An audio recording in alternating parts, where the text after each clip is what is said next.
All right, what we're going to do today is I'm going to jump into the agenda, and we'll start with the agenda. And from there, I have a couple of things that we're going to tackle, and I'm going to show you some updates and some other things that are going on. I think you'll enjoy that. Hello, Robin and Danny. Good to see you as well. All right, let's jump into the. You should be able to see my screen. It says problem solving basics on that. Is everybody seeing that screen okay? Hello, Lawrence. All right, good.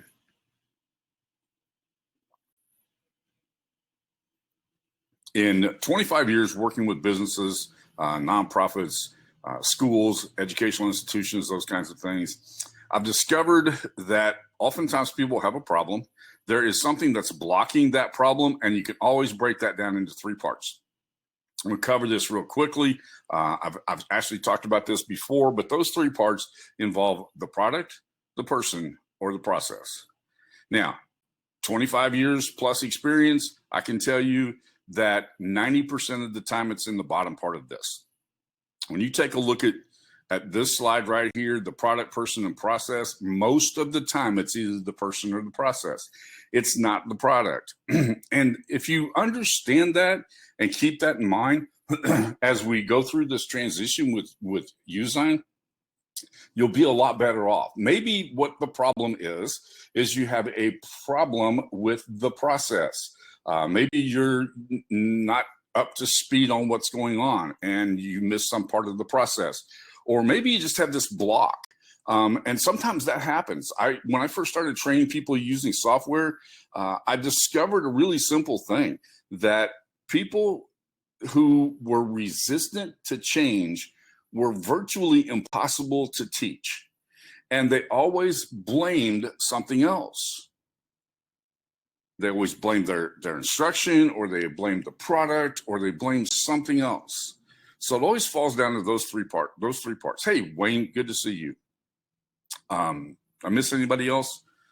Michael, I think we got Michael. But it's 90% of the time it's going to be one of these two things, the person or the process. Just keep that in mind. And usually when something ends up to me, and oftentimes I end up in helping people who struggle somewhere in this process right here. They have a presenting problem, and when they say, well, the problem is your product, it doesn't do what I want it to do. Okay, there's a couple of things that are wrong with that statement.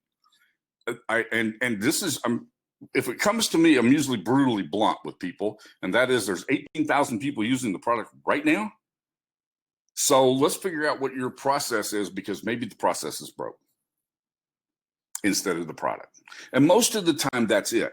Most of the time, I can tell you from 25 years experience, before we ever had software, that's usually where you find the issues, is somewhere either with a block from the person or a block in the process of understanding. Now, there are exceptions to that rule, and I want to explain to you what those exceptions are, because something happened to me last night. Last night, I was creating a Google form. Now, Google form is probably the most basic thing that you can do. And every time I would move to the second question in the form, the thing would lock up and it would just go weird. And it would lock up and it would go weird. And I'm thinking, what in the world have I done wrong? And so I decided that this could possibly be a process issue. And I opened up Google Form in another browser. I'm telling you this because this will help to explain what's going on with some people's experience with Youzign. As I looked at my situation, I went, okay, I'm going to open up my browser in an incognito browser and see if Google Forms works in it, and it did. Okay, so that tells me that there's a problem with the browser. There's some problem residing in the browser.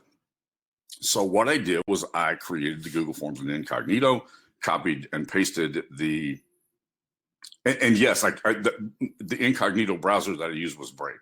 And so I went to incognito Brave and I opened up Google Forms, created the Google form, copied the link, went over to a program that I had that was residing on my Chrome browser, and I went to paste it in and it crashed the program. Well, yesterday I put 3 extensions in the Chrome browser that I use.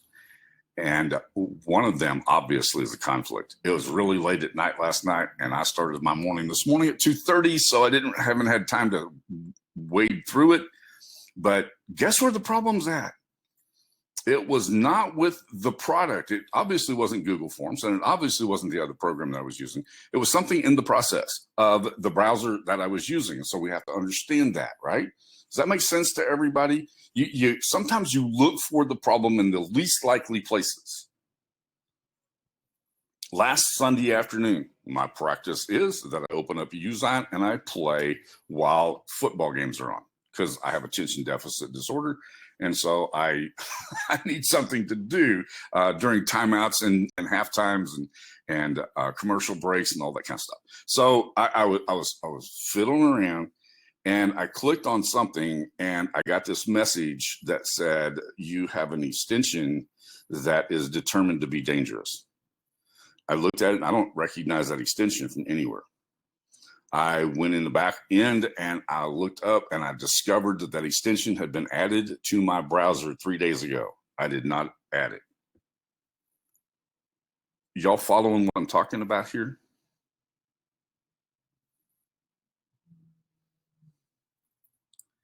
If something doesn't work right, take a careful look at where you're at and what's going on and what you're using. And it's usually not the product. Usually it's something in the process or a mental block that the person has. All right, here's an example of that. This was a post that was made earlier today, and it says, I think I'm slowly getting used to it. Yeah, and he's getting used to, especially the text section. What does that tell you? It was, what kind of a problem? Was the problem with the product? Nope. Problem wasn't with the product. The problem was with the process. Robin, there's never an easy answer to that. What I'm going to do after I get off of this webinar today is I'm going to go through and shut off each one of those extensions, go through the exact same process I was using before and see which one of those it is. And I have several. I had added a couple for an illustration I was using on some software. And so you just have to test it and figure it out. And that becomes your responsibility, not anyone else's, to do that. All right. So what I did with this issue was that, especially the text section, was I created several weeks ago, it's probably been 3 weeks ago now, I created a training program, very simple training program on how to use a training video, on how, that said programs, a very simple video on how to manipulate the text. How to manipulate the text. And you have to pay very careful attention to this section right here. I've given you a link to the file where that video resides. Let me grab it for you, and I will copy that and I will paste it into the browser right now. I want you all to watch that video. That will help you. Yeah, the first thing, and Paul says that if you have 2 or 3 browsers installed, try using a different one to feel something behave strangely. That's usually the first thing to do. In this situation, when Google Forms crashed, I went, what in the world? And I cleared my cache, and that didn't solve it. And then I had to pause for a minute because it was late at night. I was tired. I had to pause for a minute and go, oh, okay, all right. Just open this up in Brave and with no extensions in it and see what kind of an issue that you have. Solve the problem. So keep that in mind. That's always the process that you want to use. And so think about the process. Create your own problem-solving process rather than just pointing, like we said last week, don't dog and dash. Instead, go through your own problem-solving regimen or process and figure out what it is that's going on. So make sure that you click on that link and watch that video. It's very brief, but that video will tell you exactly how to handle text going forward inside of Youzign.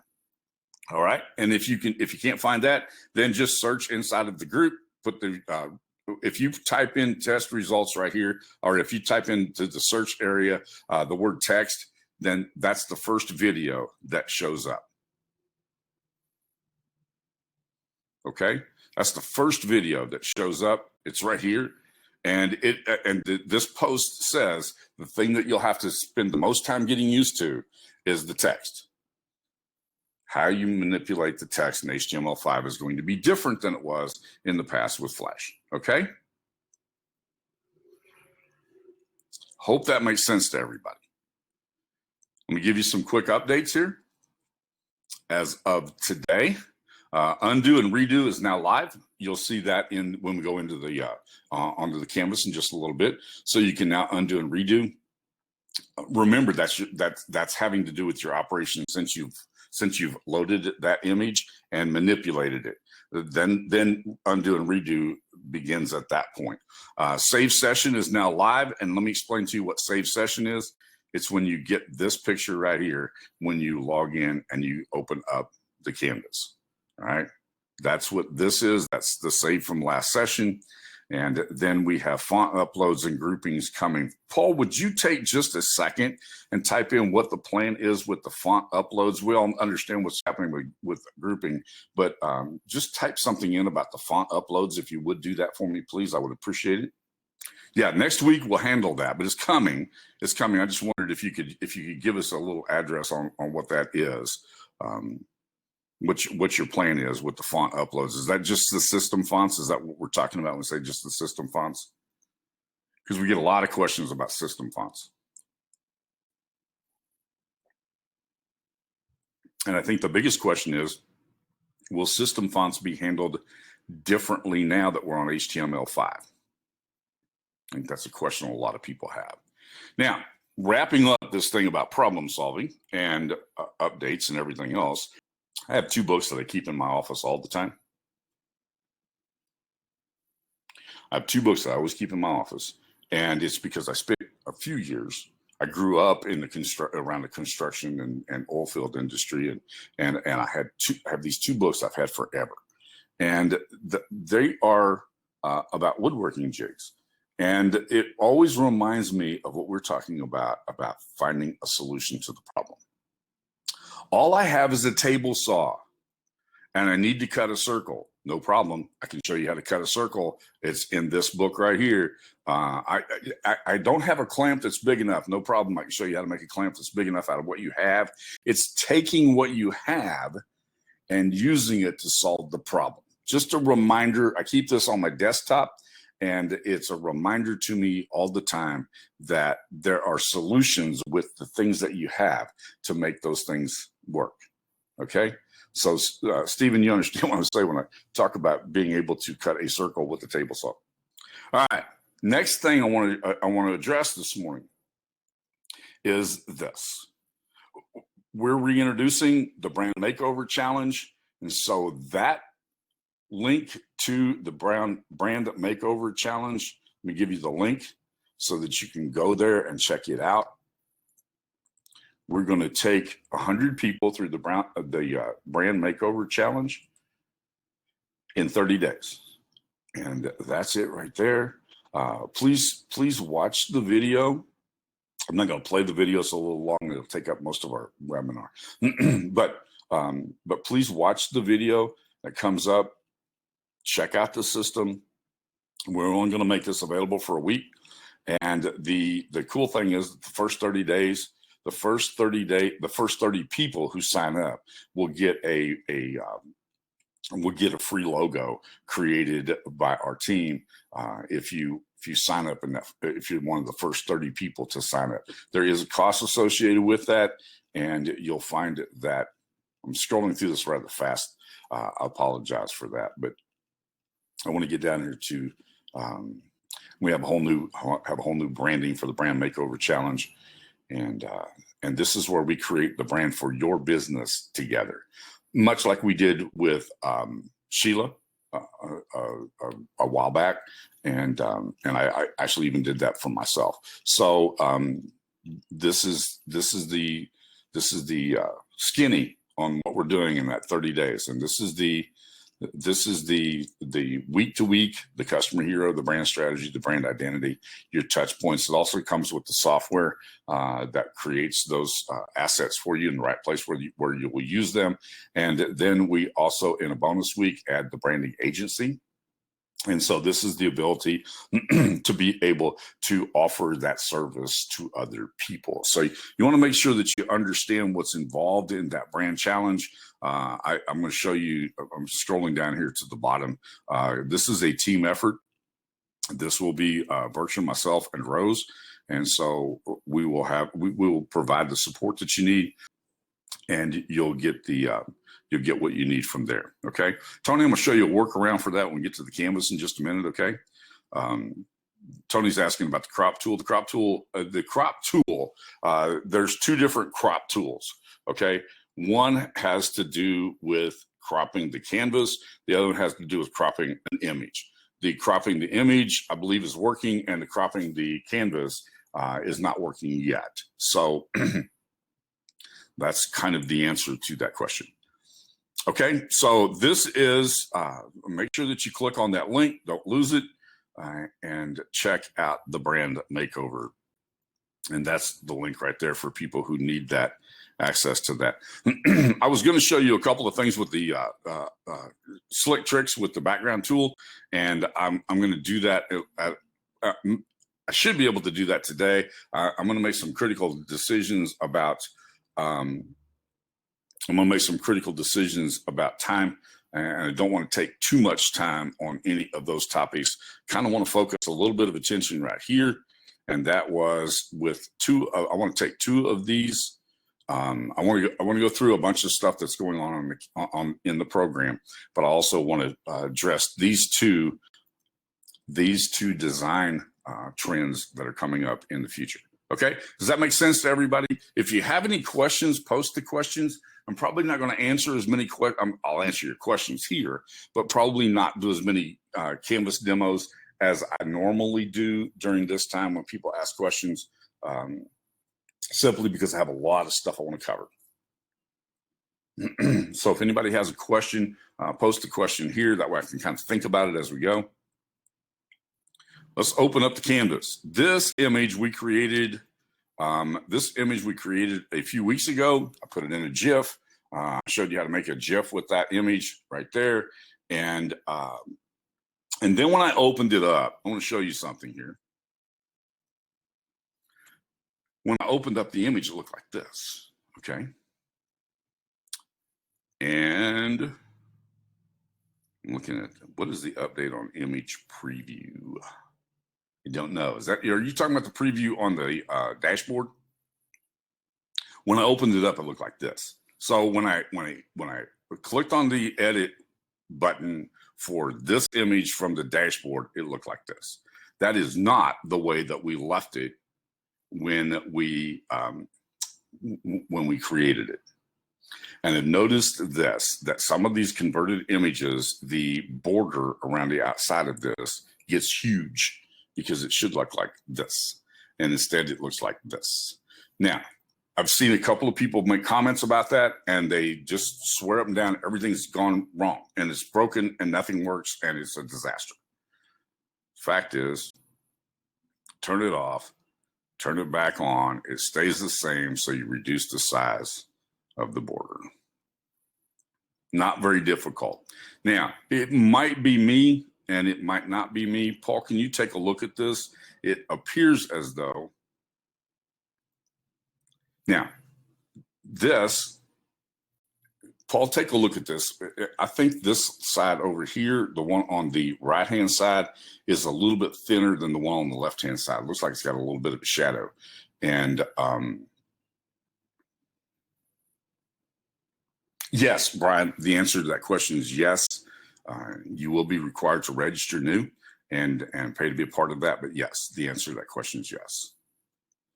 So take a look at that. I think that almost looks like a shadow. So I checked to make sure that it didn't have a shadow, and it doesn't have a shadow. And I actually fiddled around with this a little bit, and nothing seemed to make a difference. So it appears to me that there may be, this side may be a little bit wider than the other side. I thought I saw that as well. Okay.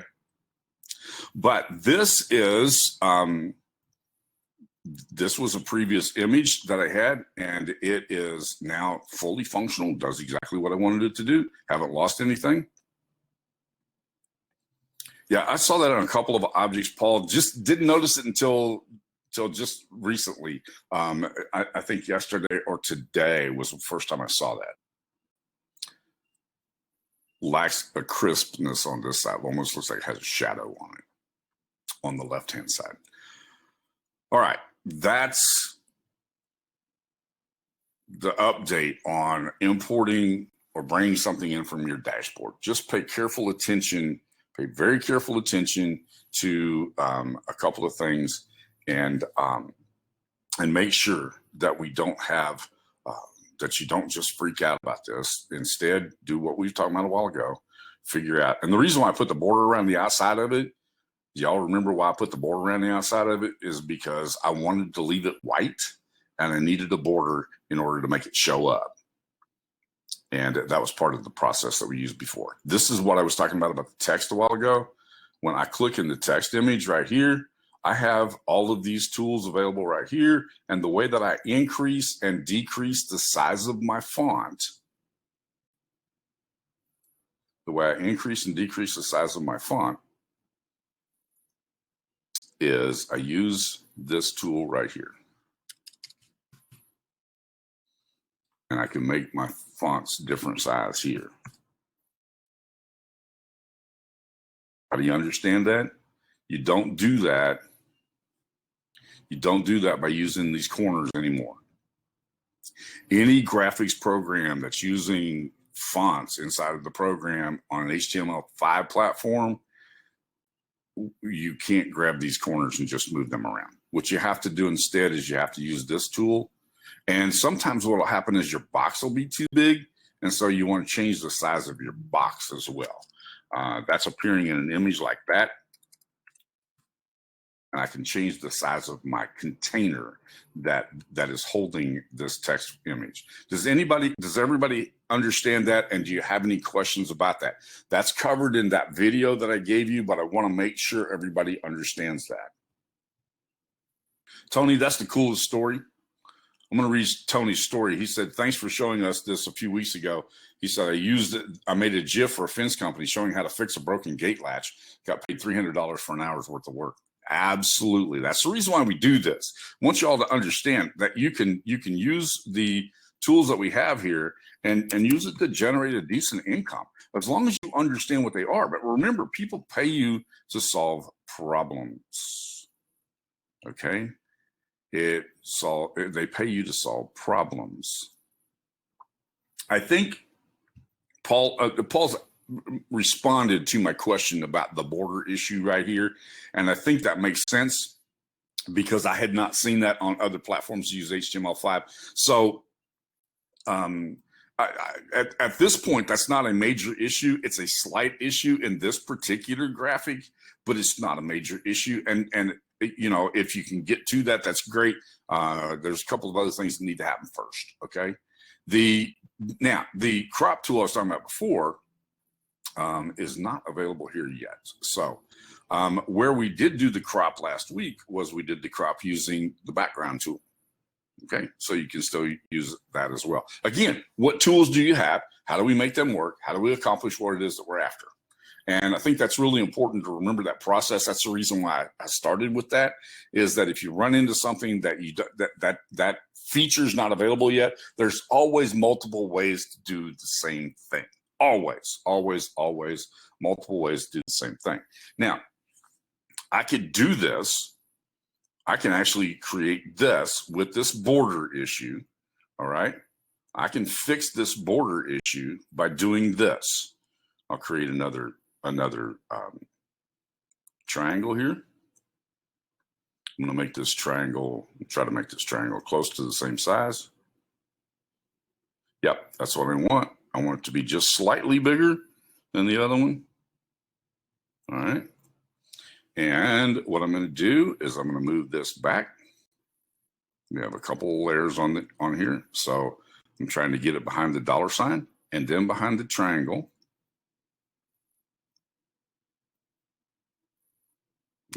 That's too far back. Let's see here. And what I'm going to do is make this the same color.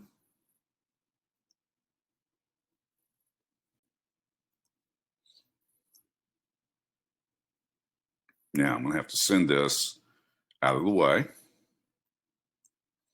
and take this triangle and bring it up. This is the triangle I'm trying to get to the top. I was moving the wrong triangle. Oh, I know why it's not. Forgot how I'd created this. Okay, Paul, is the no-fill tool not available yet? This was created with the no-fill. That's the issue. Yeah, this was created with the no-fill. I was going to just try to take that white triangle and drop on top of here. Instead, I'm going to delete it. Create this. Make this a little bit smaller. Move this one to the front, because that's my dollar signs right there. Duplicate the triangle and make it white.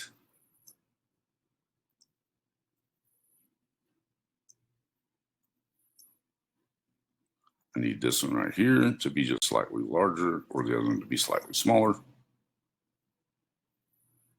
And now I can create a border on the outside of that. I'm not going to spend any more time on it, but do you see what we can do here?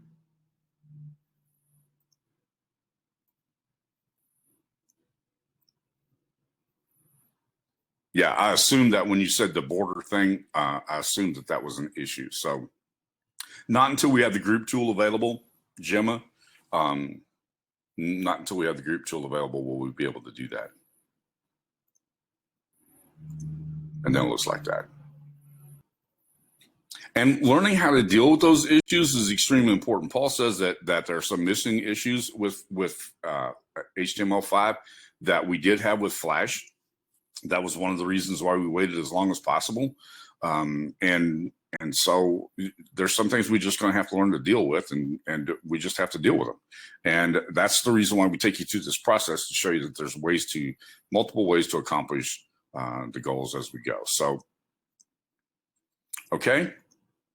Y'all see what I did here? I was able to reproduce the border around the outside of that using some fairly simple technique to accomplish that. Now, that's a really good question, and it's way beyond my pay grade. But Paul said that in the future, browsers will update their APIs, and hopefully HTML5 will have more functionalities. So it's between the HTML5 and the browser issues as well. HTML5 has been a markup language since what, 2012. It's just becoming popular. I shouldn't say it's becoming popular. It's been popular for some time, but that's way outside of our control. Okay, so you understand what we did right here? Found a solution to the problem. Was able to create the same thing. Typically, if you are seeing something that's pixelated, it is not on this screen that I'm looking at right here. It's probably going through the webinar platform, and you're seeing a picture of a picture of a picture. Okay, then I'm going to bounce over here. We talked about the text issue. This was the screen that I had used for the text issue, so I'm not going to do anything here. What I did today, this morning, I spent a little time kind of reminiscing over something that we have done some things that we had done in the past, and how much easier some of those things are going to be going forward, and some of the challenges that we'll have with that going forward. One of those is this was that studies and reflection that we did, and that was using exactly the same process that we used to create this GIF right here. And that was we did this, and I changed two things. I changed the opacity of this image was reduced, and then I changed the background and gave it a gradient background, so that we rotated this around here. Do y'all remember that? And then we made that GIF, we put it in the group, and it was in the group for a long time. This was just a very fascinating, exactly the same image. I never changed the image. I changed the background or changed the filter over the top of it. And this was a studies in reflection. We talked about reflections last week. And so I picked up on some things that I wanted to share with you just as I was remembering and kind of reminiscing as I was going through my uploads. And one of the things I want you to see from the uploads is I'm going to click out of this, and I'm going to go back to my upload tool. Have you all noticed how fast the uploads load? And I have a bunch. I have a ton of them. Now, some of you are going to ask, why aren't they in folders, or don't they have a name? Or can't we do a search by the name? It has more to do with the way that the images are stored and retrieved than anything else. So, and they have to be attached to certain things, and so there's too much to that, okay? But the uploads are amazing. And I think that the uploads are lightning fast now. I think the using this platform over here is pretty cool. And I just can't believe how fast things operate today. So let's get rid of some of this stuff on the screen here, and let's talk about some other things that have to do with, this was a silhouette that we had made from an image. And we had this silhouette, and we created this image from the silhouette by using the background removal tool. And then we used that to, see if I can find an image I want to throw on the back of that. And so we used that as a and if y'all remember, we used this as a video overlay.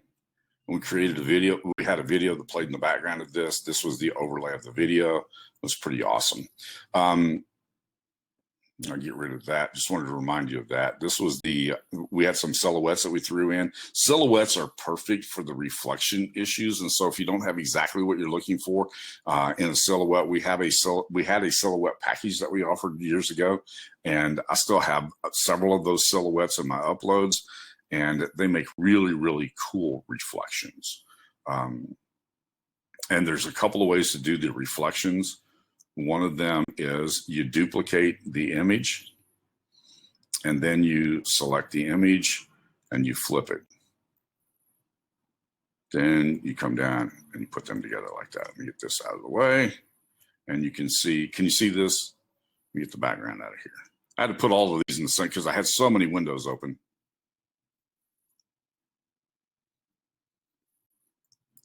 And then you just kind of line that up.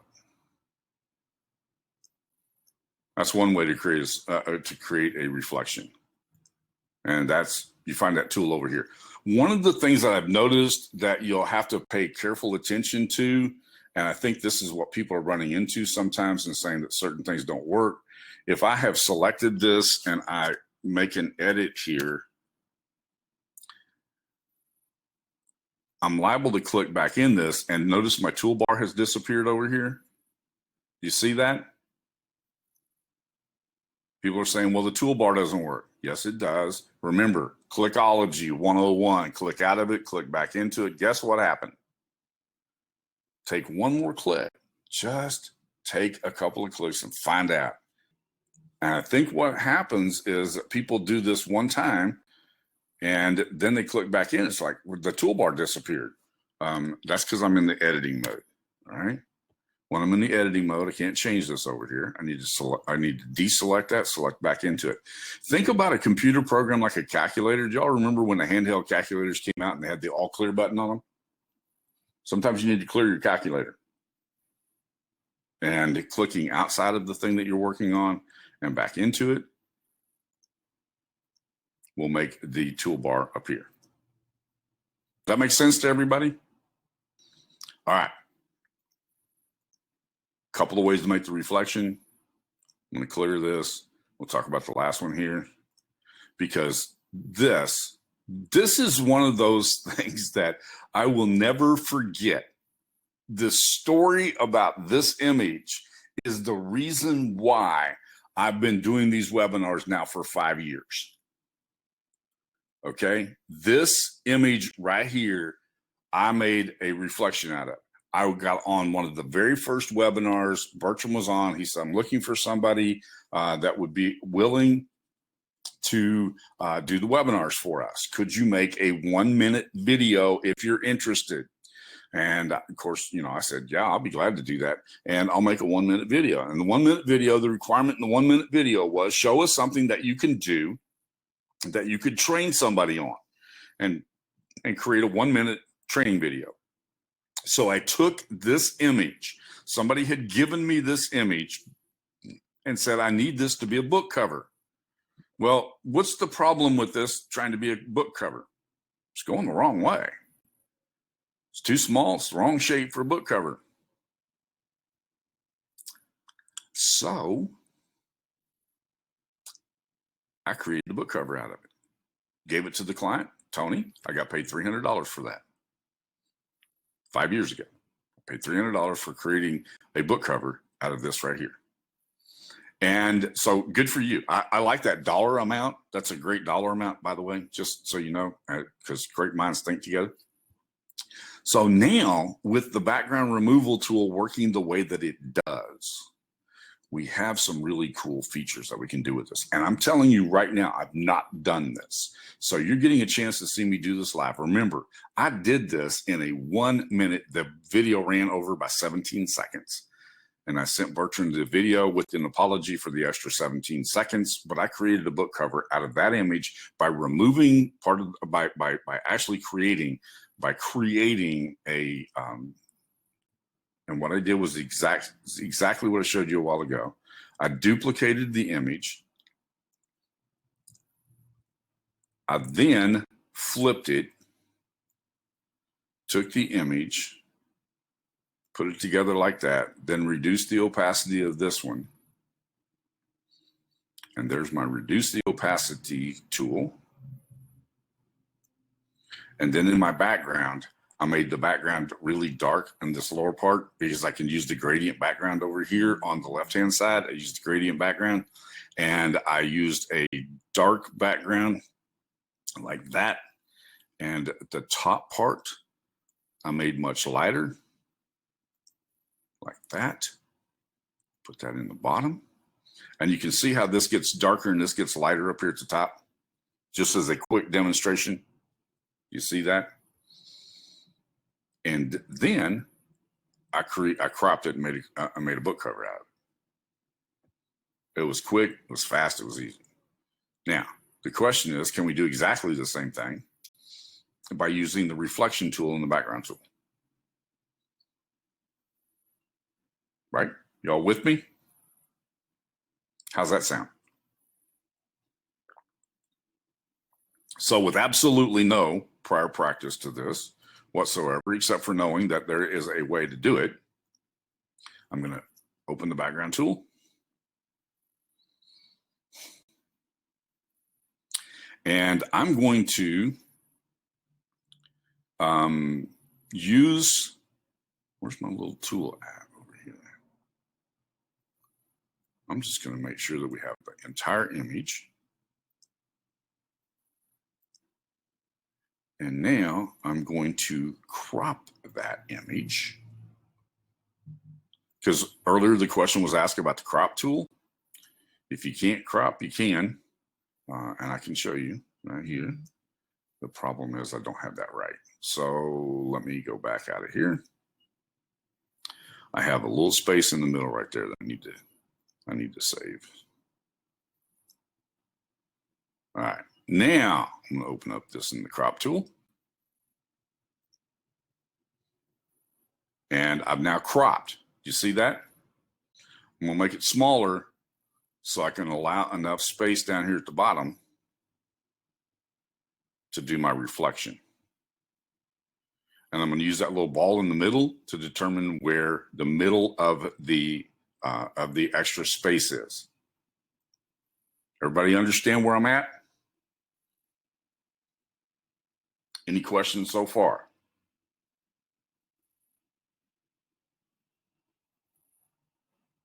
All right, now I'm going to save that. Now you see what it is? I'm going to open this up again. This time I'm going to open it up with shadows, and I'm going to create a reflection. Do you see that? Which was easier? Was this easier than the one I had done earlier?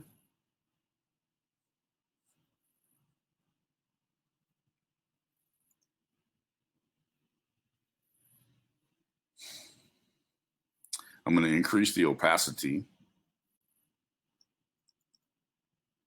And I'm using where it says opacity, there's a plus and minus key here. So I'm increasing the opacity to 100%.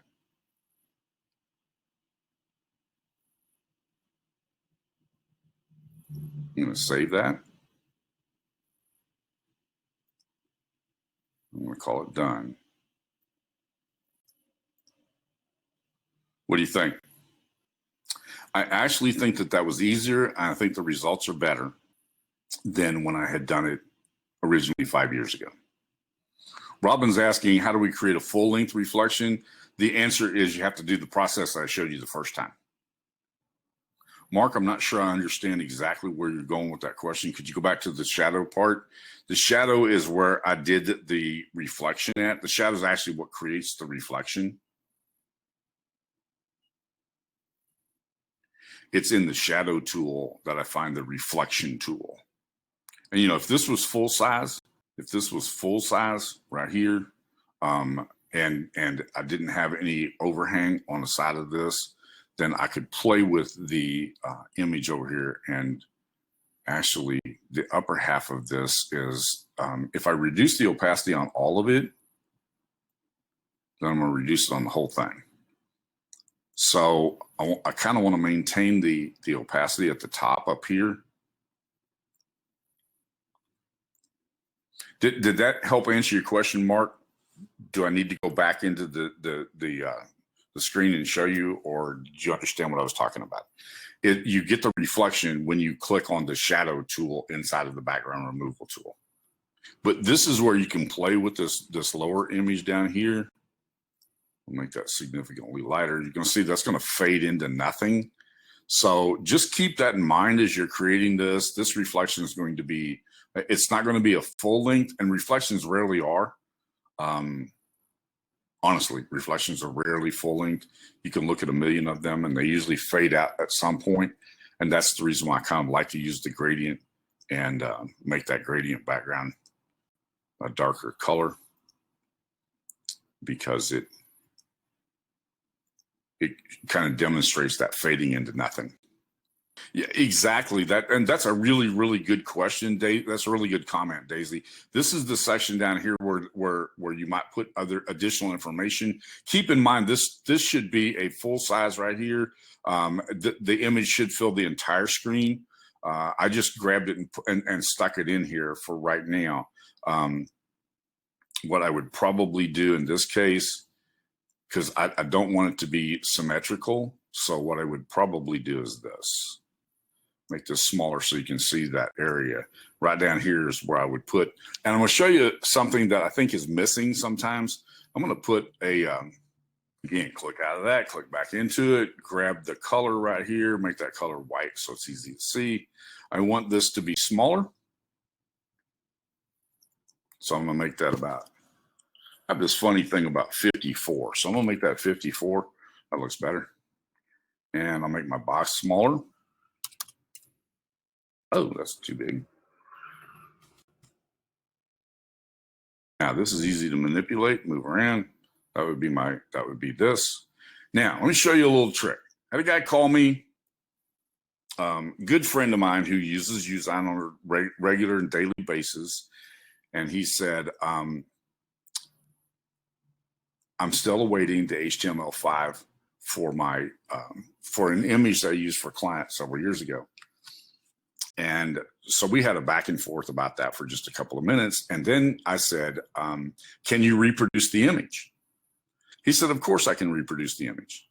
I said, could you have reproduced the image in the time that it took you to contact me to respond back to you, and then for us to have this conversation? He said, I could have done all 5 of them that time. I said, okay, so what's your next move? He said, to get off with you and fix it. Does that make sense?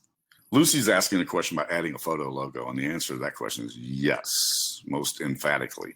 In fact, I thought I had one right here. I do. Y'all remember when we took this and created a logo out of it? And that's the logo right there. It's a photo.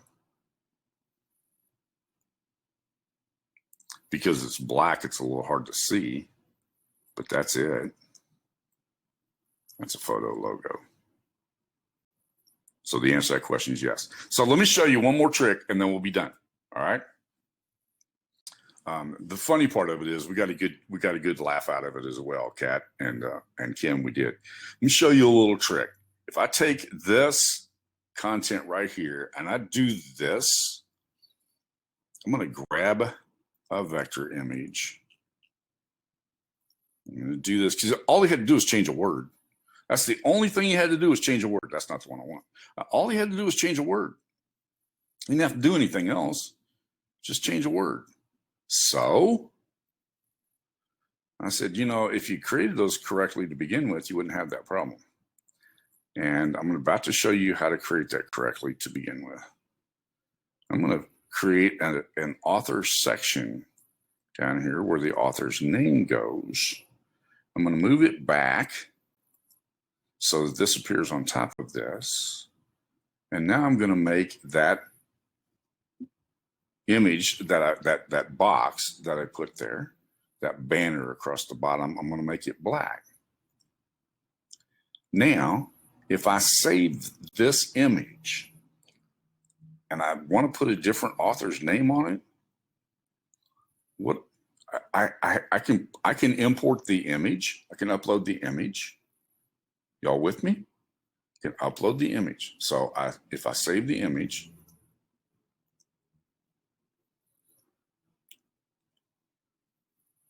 save it as a JPEG.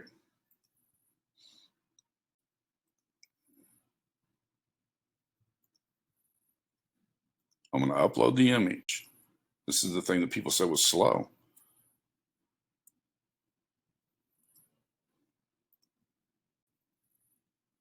I don't know how much faster it can be than that, because there's my image right there.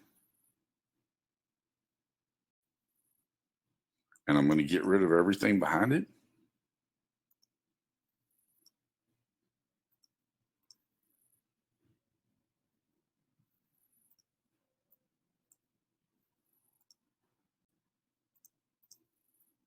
And assuming that we are starting from scratch, y'all with me? How easy is it to change this name now from an existing image? Are you with me? What I have to do is change that from an existing image. Is I grab another box, down there like this, make that box black.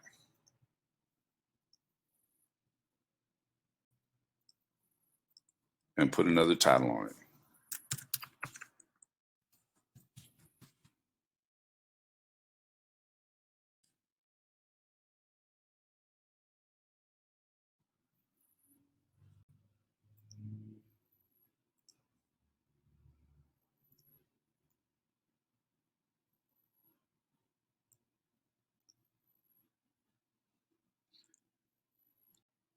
Do you remember that?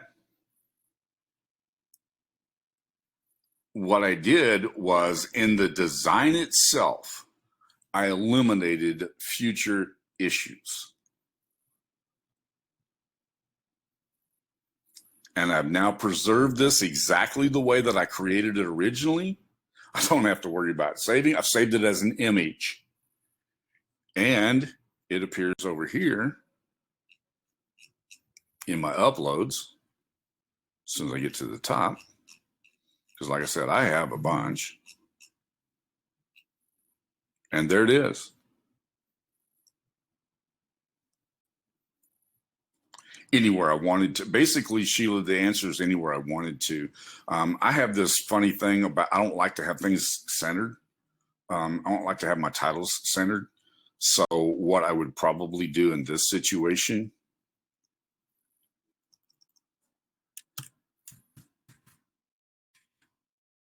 is make that my title.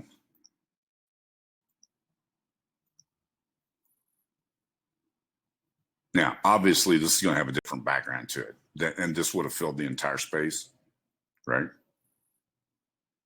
So oftentimes offset my titles just a little bit. And if it's 2 lines,